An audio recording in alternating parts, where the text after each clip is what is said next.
Oh yeah, brother, welcome to another episode of the Fantasy Underdogs podcast, brought to you by BetOnline and the Believe Podcast Network. Oh yeah.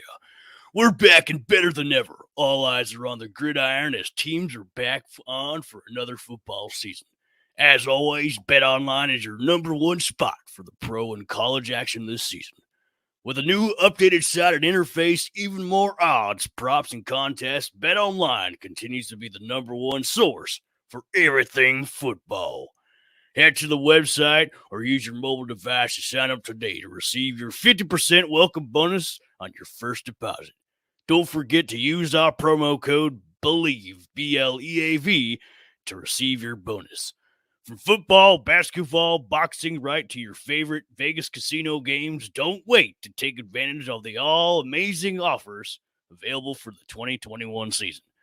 BetOnline is the fastest and easiest way to bet on all your favorite sports. BetOnline, where the game starts. And now, the Fantasy Underdogs podcast.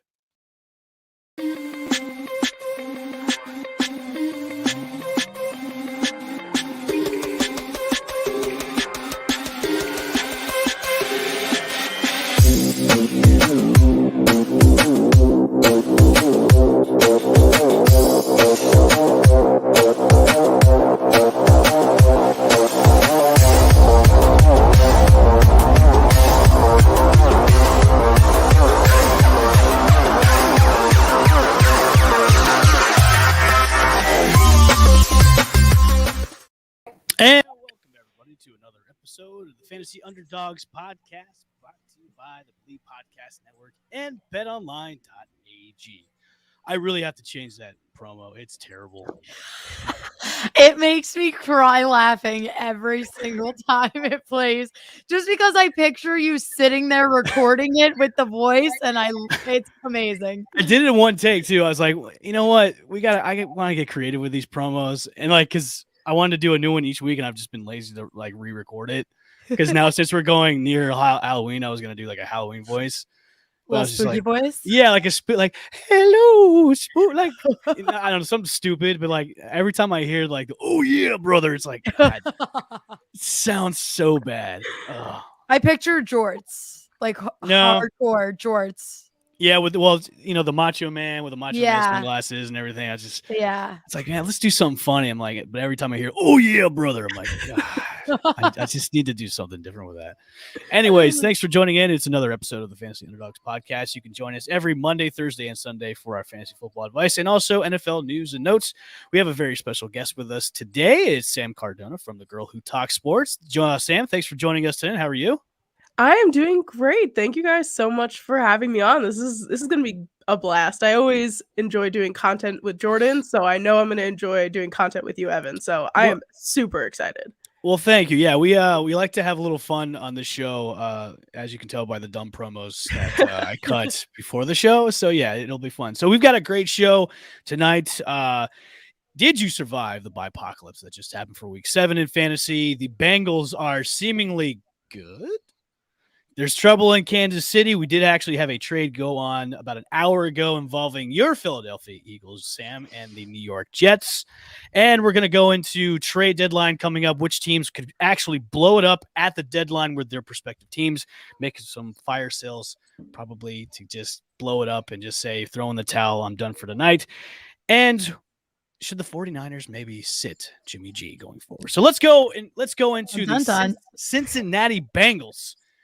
Going into Baltimore and just making Lamar and company look just stupid yesterday. Joe Burrow and Jamar Chase connecting. Ladies, I want to hear your thoughts yesterday about the Bengals.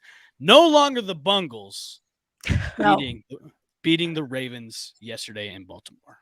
This was such a hard game for me to sit and watch because I love the Bengals and I love the Ravens. So I found myself like constantly, especially when it was early on and it was like kind of that close back and forth for the first like 10 minutes before the Bengals kind of ran away with it. I was like, I don't know who to root for here. Like, I don't know what's happening. And then watching the Bengals just absolutely dominate, I was like, you know what? I love this. Like, they deserve this.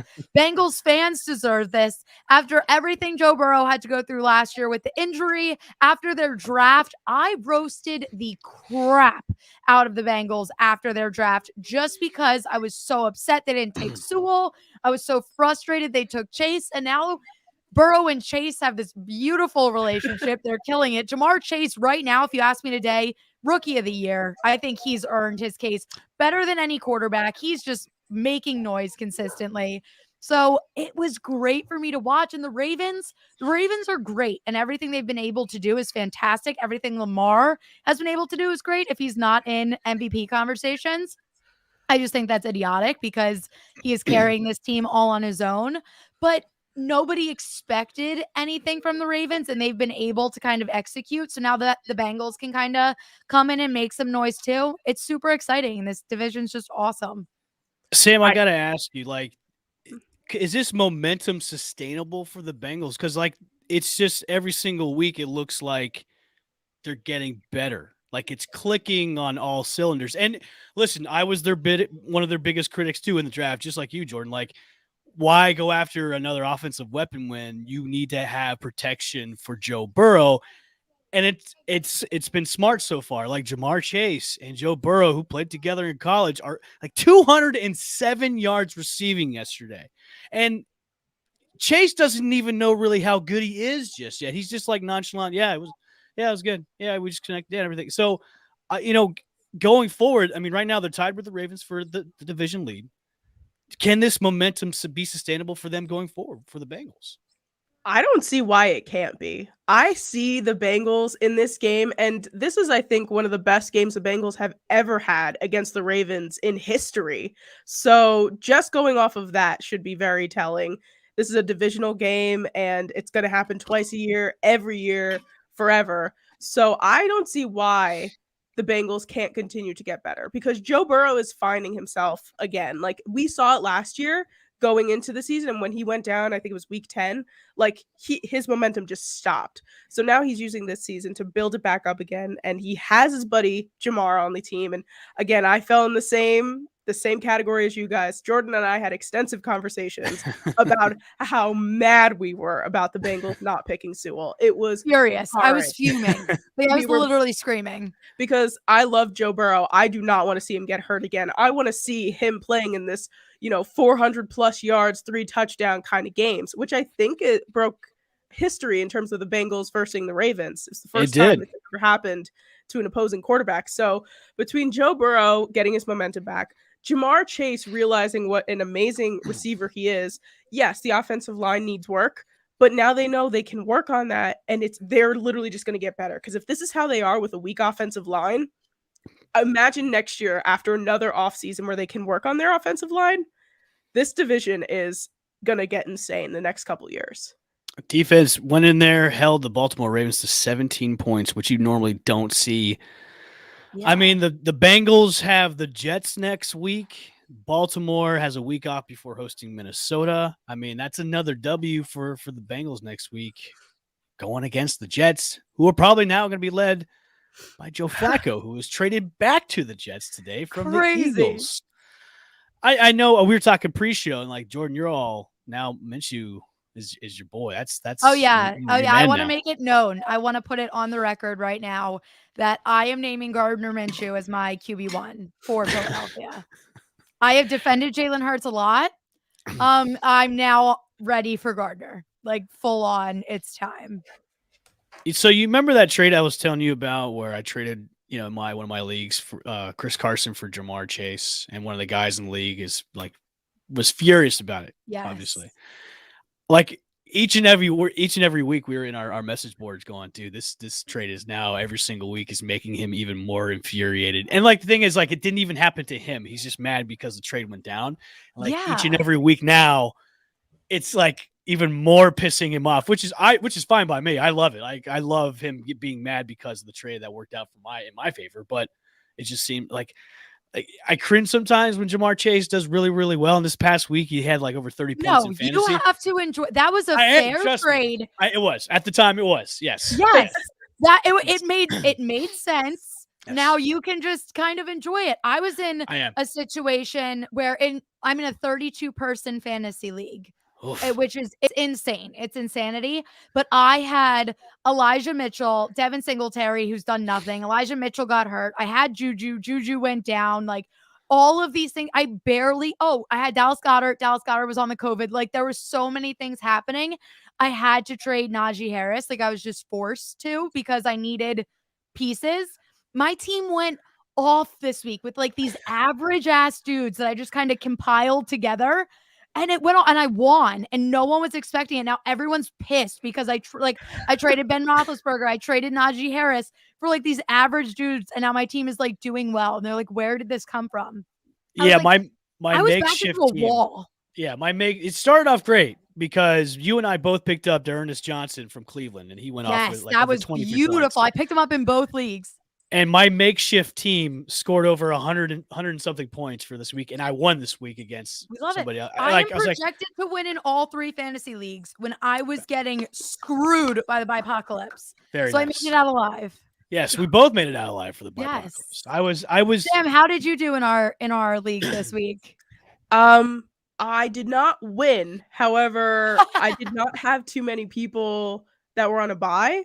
So I don't know if I made it out of the Byepocalypse because I didn't have that many people on a bye, or just because nobody did well. I mean, I've had a couple bad injuries. I had Juju as well. I have Nick Chubb. So a lot of these guys are out, and I've had to put in some not so great. I mean, I'm looking at my scores right now. I had Mark Andrews in, who like 2 weeks ago put up 40 points. He put up 7.8 points. Like, I mean, to be fair, it was the Bengals defense. The Bengals, who are legit now, apparently. And so it's just, I didn't win, but I did pass 100 points, if that counts at all. That's good.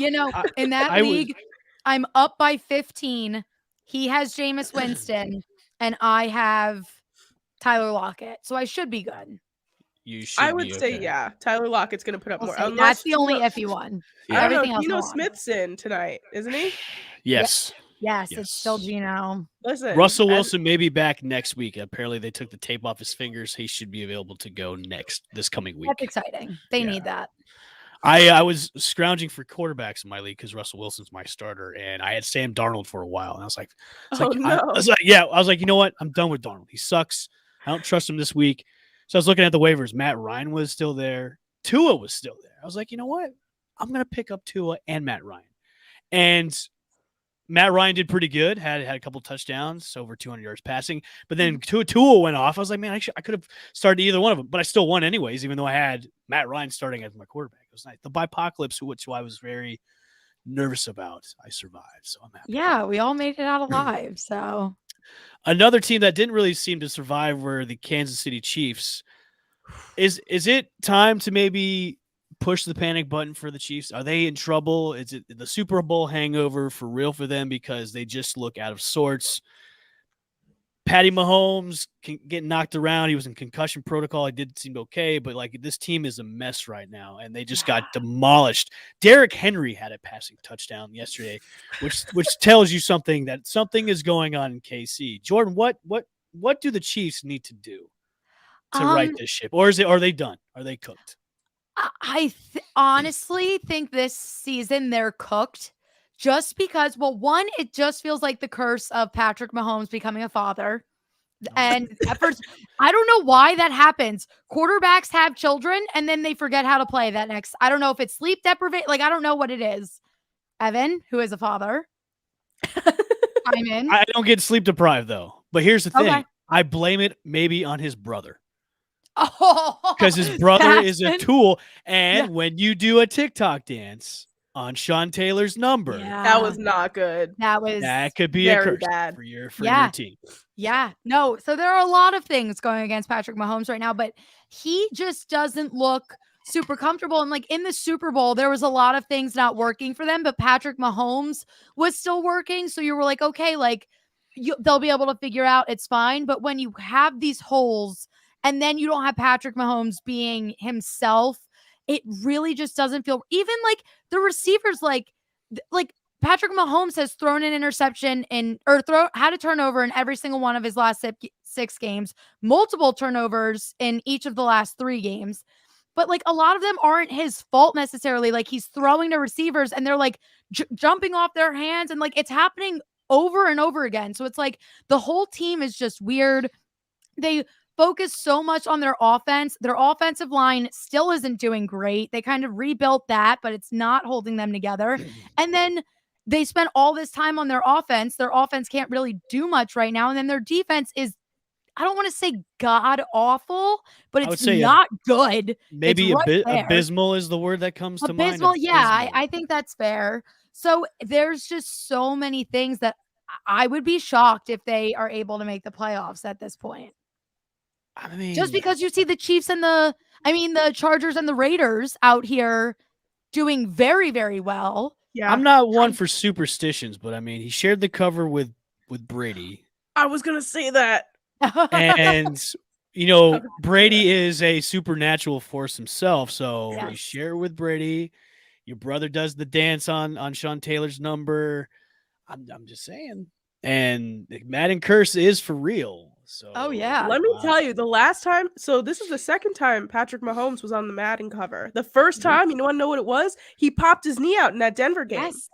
And were we there? Did we watch that together, Sam? We did. We watched it together and we were like freaking out because of how horrid it was. And the second that this happened, I was like, oh my God, the Madden curse is 100% real and you cannot convince me otherwise. Yeah. Like, it is just too much. And between the injuries throughout his entire career thus far, the concussions that he's had, several like bad concussions, this Chiefs team is just, I think if so many people just convince themselves that the Chiefs were taking this division, like in the offseason, and everybody was just like, oh, who's going to take second place? Chargers, Raiders. And now I'm like, I don't even see the Chiefs winning this division. And Jordan, you mentioned even going to the playoffs. I could see the Chargers and the Raiders leaving that division, going to the playoffs, and the Chiefs getting left in the dust. So I completely agree with that. The AFC is too competitive right now for you to be this average. There are too many good teams. We're going on week 8. We're halfway through the season. This is now you got to get your ducks in the row. Like I have the Chargers coming out in that division. Like same. Chargers are same. They're cruising right now. Like whatever the Chiefs need to do, I don't know what they need to do. Exercise the demons. Like tell Patrick Mahomes' brother to delete his TikTok account. Maybe roast a live chicken. Do something. I don't know what they need to do, but they need to do it fast because the Chargers are definitely trending up. I mean, I'm really surprised how well. I'm not surprised how well Las Vegas is doing this because after a coach gets fired, teams usually do well after that because you're exercising the demons after that too. So sore subject right now. Okay. Okay. I think it has to do with Derek Carr's new hair.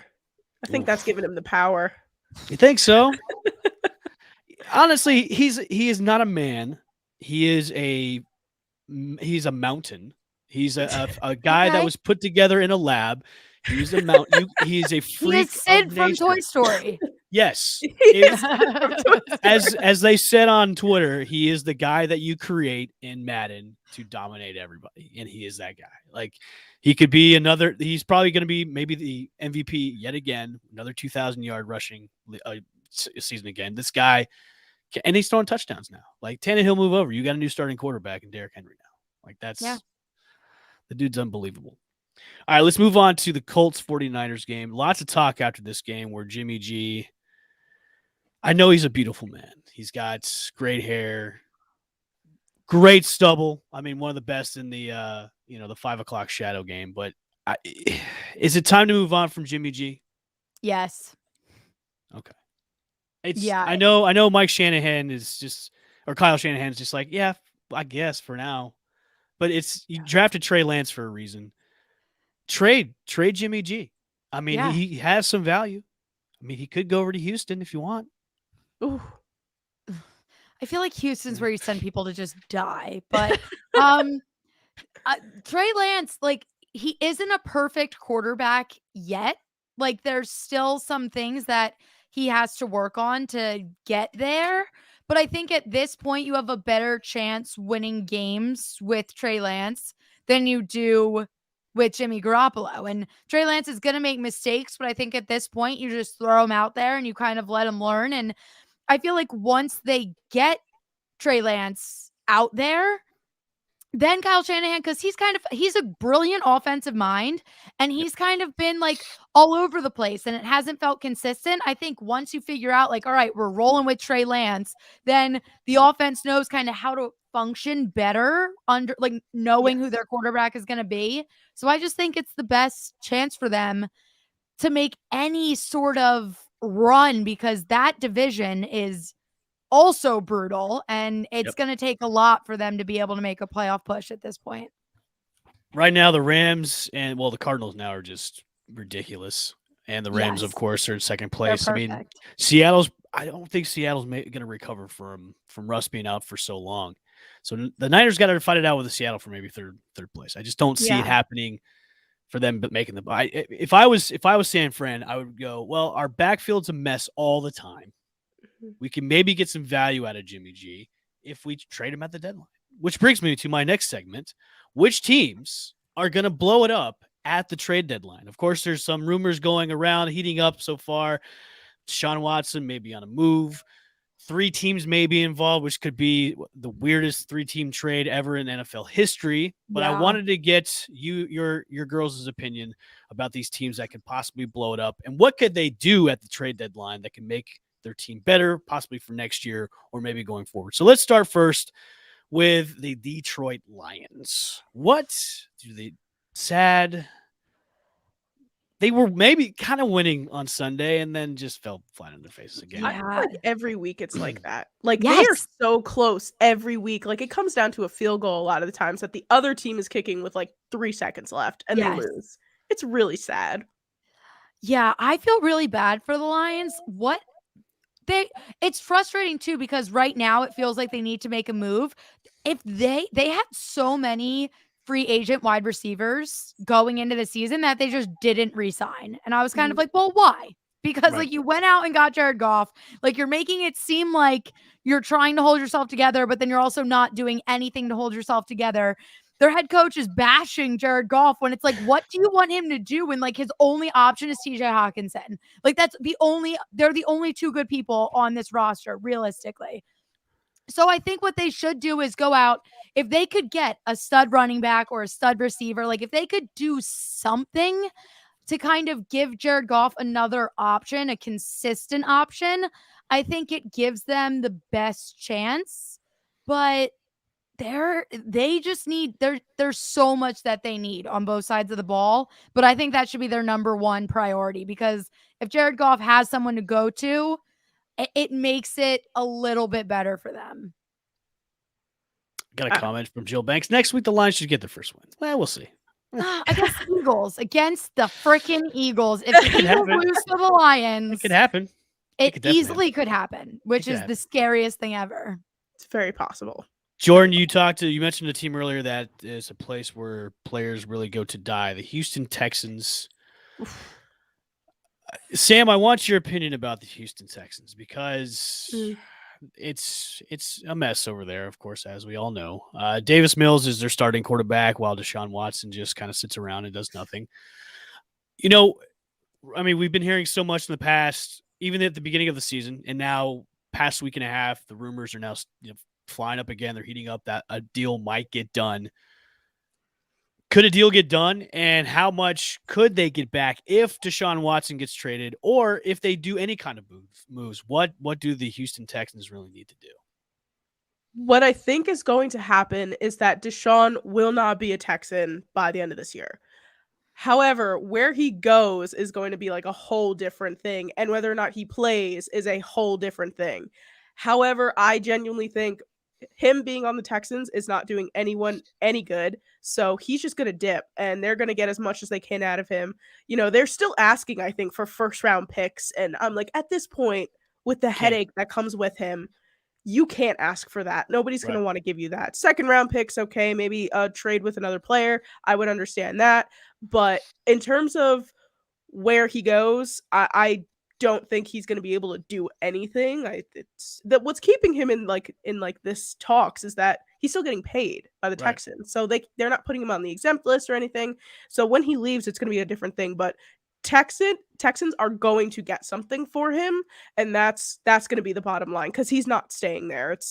And I also just want to say I feel so bad for Tyrod Taylor. Everywhere he goes, he gets hurt. A rookie comes in and takes his job. This is like the third time this has happened to him with Baker Mayfield, Justin Herbert, and now Davis Mills, who's not, let's be honest, not Baker Mayfield or Justin Herbert, but still lost his job to a rookie. So but like Jordan said, Texans is a place that they go to die. It's just I wanted to ask you both. I mean, the value of Deshaun, to me, I think his value goes down of what a team or what the Texans can get. The value goes down each and every week because clock's ticking on this season. I mean, we're going into week 8. I mean, if you're a team in a desperate situation where you need a quarterback, you can make a trade, but if I'm a GM, I'm not giving up what they want because we're halfway through. And then you don't know, we were talking about this pre-show, is you don't know what's going to happen after the season's over. Like what happens with the legal implications. Like is he going to be, obviously I think if it goes to civil, he has to make a deposition, which in depositions, usually the truth comes out. Right. So the value of him goes down. And if you're a team where you're desperate need for a quarterback, which Jordan, you said before the show, like he plays a couple of games and that's that.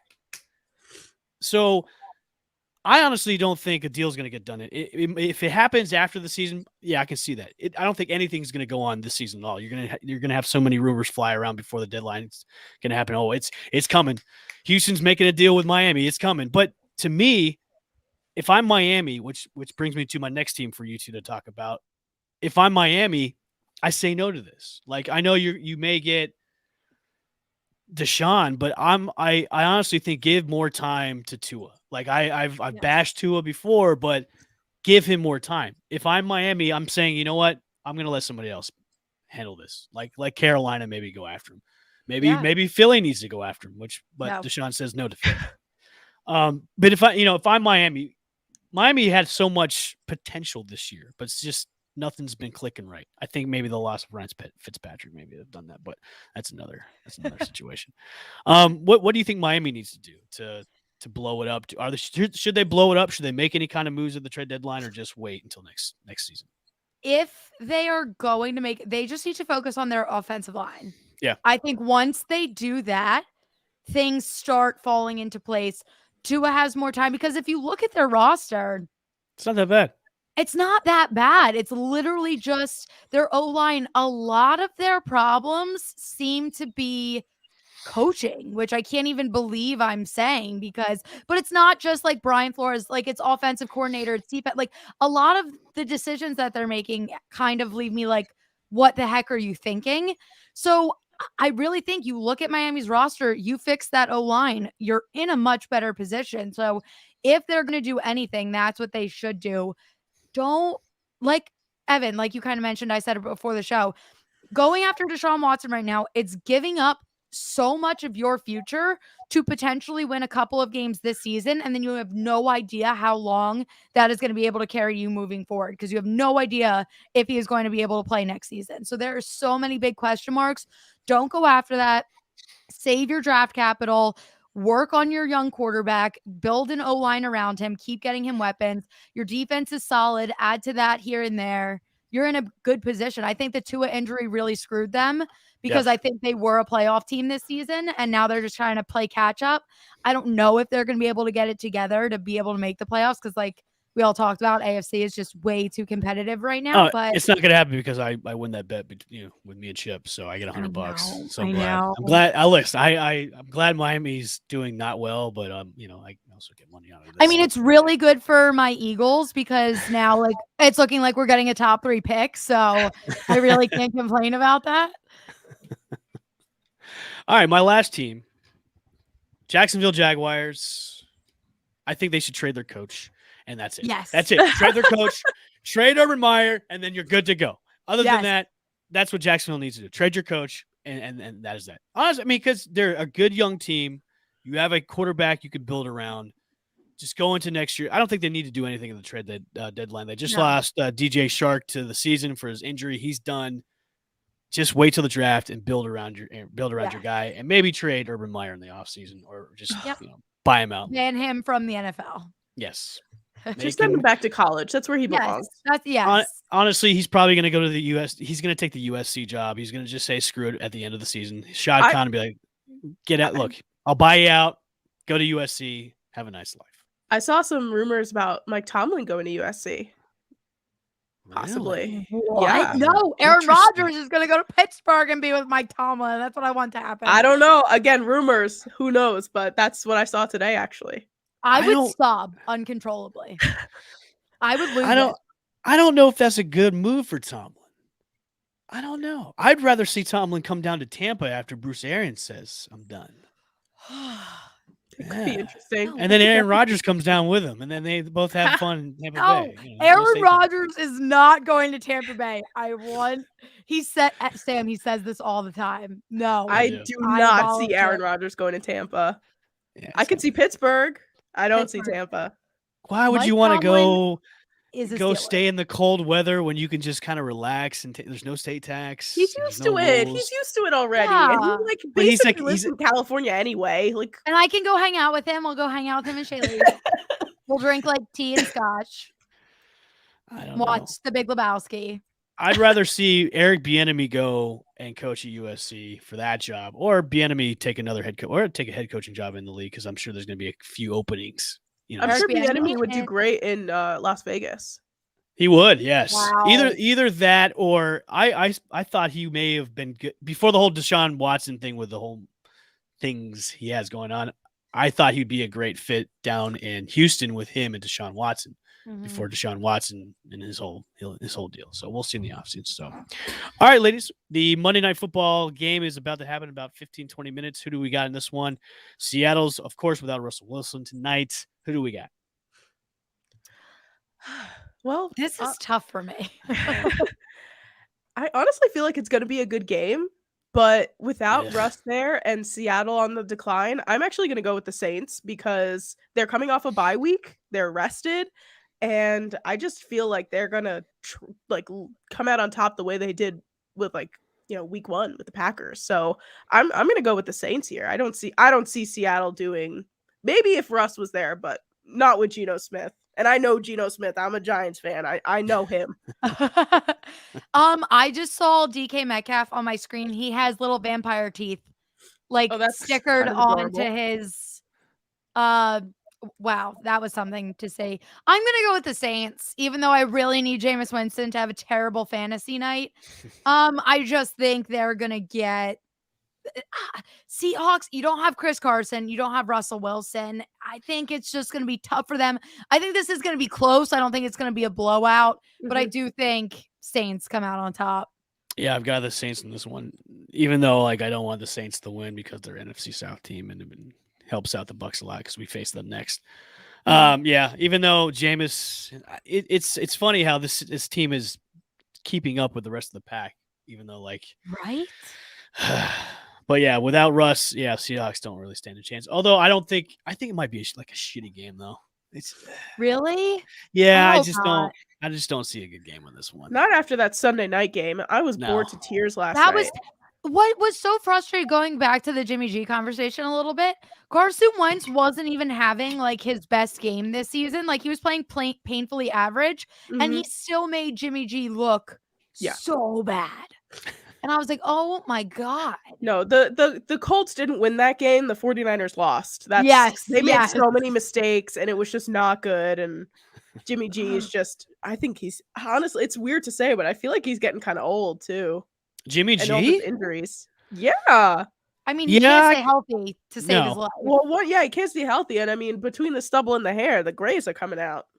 I know. There's nothing wrong with grays. Salt and pepper. I'm not saying they're bad. Salt and pepper's not bad. Come on. I'm not saying it's bad. I mean, it looks good on him. He's working it. But I don't know. All right. All right, ladies. He washed. Dun, dun, dun, dun. All right, ladies, it's been a great show tonight. Thanks, Sam, for coming on the show tonight. If you want to plug wherever people can find you. Absolutely. So I am the girl who talks sports. You can find me on all podcasting platforms and on YouTube at the girl who talks sports. You can follow me on Instagram and TikTok at the girl who talks sports. And I'm also on Twitter at TGWTS podcast. Awesome. And make sure to follow us at the FU Dogs Pod on IG and also Twitter. Smash that subscribe and follow button also on YouTube and Twitch as well. Thanks for joining in on the comments. We will see you guys on Thursday night before the Thursday night football game. For myself, Jordan, and Sam, we will see you guys later. Peace. Bye.